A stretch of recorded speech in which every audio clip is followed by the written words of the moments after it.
सिंघी मछली ये एक ऐसा मछली है जो काटने के बाद भी जिंदा रहती है। पौष्टिक गुणों से भरपूर और स्वास्थ्य के लिए बहुत ही फायदेमंद मछली है।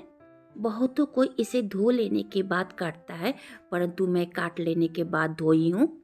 इसमें डालेंगे 1 टीस्पून हल्दी पाउडर, 1 टीस्पून सरसों का तेल। ये मछली भूनने वक्त फूटता है, इसीलिए सरसों का तेल अवश्य डालें। और 1 टीस्पून नमक डालकर अच्छी तरह से मिला देंगे। मिला देने के बाद 10 मिनट रेस्ट में रखेंगे। ऐसे आप आधा घंटा भी रेस्ट में रख सकते हैं। 10 मिनट के बाद कढ़ाई को फुल फ्लेम में गरम कर लिए हैं। डालेंगे 2 टेबल स्पून सरसों का तेल। ऐसे आप जो तेल खाते हैं वो भी डाल सकते हैं। कलछी से गरम तेल को कढ़ाई के बदन में अच्छी तरह से लगा देंगे। जब इसमें मछली डालकर फ्राई करेंगे तो थोड़ा भी नहीं चिपकेगा। उसके बाद आहिस्ता से एक एक करके मछली गरम तेल में डालना पड़ेगा ताकि तेल छिटक कर बदन में न गिरे। मछली को तेल में डालने के बाद ढक ढक कर फ्राई करें। ये तेल में जाते ही फूटता है और इस मछली को पलटकर फ्राई करने वक्त खुद को बचाते हुए एक एक कर मछली को पलट दे। 2-3 मिनट एक तरफ फ्राई होने के बाद मछली को पलट दिए हैं। इस मछली को ज़्यादा कड़ा करके मत फ्राई करें, इसका पौष्टिक तत्व खत्म हो जाएगा। अलट पलट कर 5 से 6 मिनट मछली को फ्राई कर लिए हैं। तेल झरा कर निकाल लेंगे। ज़्यादा लाल होने तक फ्राई नहीं किए हैं, इस तरह से फ्राई होने के बाद ही तेल झरा कर निकाल लेना पड़ेगा। इसी तरह और मछली को फ्राई करके निकाल लेंगे। 500 ग्राम सिंगी मछली को फ्राई करके निकाल लिए हैं। इसका एक पतला ग्रेवी बनाएंगे।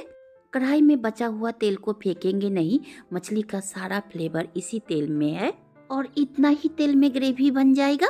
डालेंगे 1/2 टीस्पून साबुत जीरा।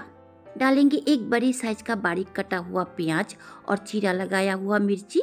तीखा आप अपने स्वाद अनुसार ही डालें। तेल के साथ प्याज को अच्छी तरह से मिला देंगे। इसे जल्दी सॉफ्ट करने के लिए डालेंगे 1/2 टीस्पून नमक। मिलाकर सुनहरा होने तक भून लेंगे। अगर आप इसमें टमाटर डालना चाहते हैं तो प्याज को पहले सॉफ्ट कर ले, उसके बाद टमाटर और नमक डालकर पका ले। प्याज को सुनहरा होने तक भून लिए हैं। इसमें डालेंगे 1 टीस्पून अदरक लहसुन का पेस्ट। मिलाकर इसका कच्चा स्वाद जाने तक पका लेंगे। ज़्यादा वक्त नहीं लगेगा। मीडियम फ्लेम में लगातार चलाते हुए 1 मिनट पकाने से ही इसका कच्चा स्वाद चला जाएगा। इसमें डालेंगे डेली इस्तेमाल होने वाला मसाला, 1/2 टीस्पून धनिया पाउडर, 1 टीस्पून जीरा पाउडर, 1/2 टीस्पून कलर के लिए देगी मिर्च पाउडर, 1/4 टीस्पून काली मिर्च पाउडर, 1 टीस्पून हल्दी पाउडर। मसाले को भूनने के लिए डालें पानी और अच्छी तरह से मिलाकर मसाले से तेल अलग होने तक पका लें।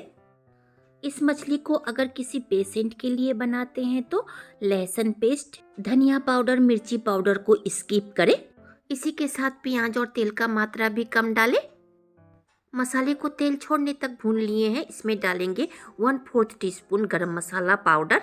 अच्छी तरह से मिला देंगे। इसे भूनना नहीं है, सिर्फ मिला देना है। मसाला से एकदम तेल अलग हो चुका है। इसमें डालेंगे ग्रेवी के लिए 1 कटोरी पानी। अगर मछली का ग्रेवी कोई सब्जी डालकर पकाते हैं तो पानी का मात्रा थोड़ा ज़्यादा डालें। अच्छी तरह से मिलाकर इसमें उबाल आने तक पकाएंगे।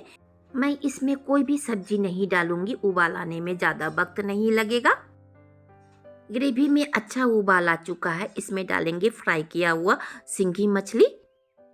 हल्के हाथ भुना हुआ मछली को ग्रेवी में डुबो देंगे। ध्यान रखना है ताकि एक भी मछली टूटे ना। इस मछली को आप थोड़ा प्याज, अदरक पेस्ट और जीरा डालकर बनाइएगा, वो भी खाने में बहुत ही टेस्टी लगता है और डाइजेस्ट भी बहुत अच्छी तरह से होता है। अच्छी तरह से मिलाकर इसे ढककर पकाएंगे। 2 से 3 मिनट के बाद ढक्कन को हटाकर इसमें डालेंगे बारीक कटा हुआ धनिया पत्ता। इससे मछली का ग्रेवी का स्वाद और बढ़ जाएगा। हल्के हाथ इसे मिला देंगे। ध्यान रखना है मछली टूटे ना। बनकर तैयार है पौष्टिक तत्व से भरपूर सिंगी मछली का ग्रेवी रेसिपी। ओवन को ऑफ करके कुछ देर ठंडा कर लेने के बाद चावल या रोटी के साथ परोसकर खाकर देखें, बहुत स्वादिष्ट लगता है ये मछली का ग्रेवी। ये मछली ज़्यादातर पेशेंट को खिलाया जाता है। सहज पाच्य मछली है, डाइजेस्ट में किसी तरह का हानि नहीं पहुंचाएगा। जिनके शरीर में हीमोग्लोबिन की कमी है वो सप्ताह में 1 बार जरूर खाएं। सिंगी मछली का ग्रेवी अगर पसंद आए तो लाइक शेयर सब्सक्राइब करें। वीडियो को अंत तक देखने के लिए धन्यवाद।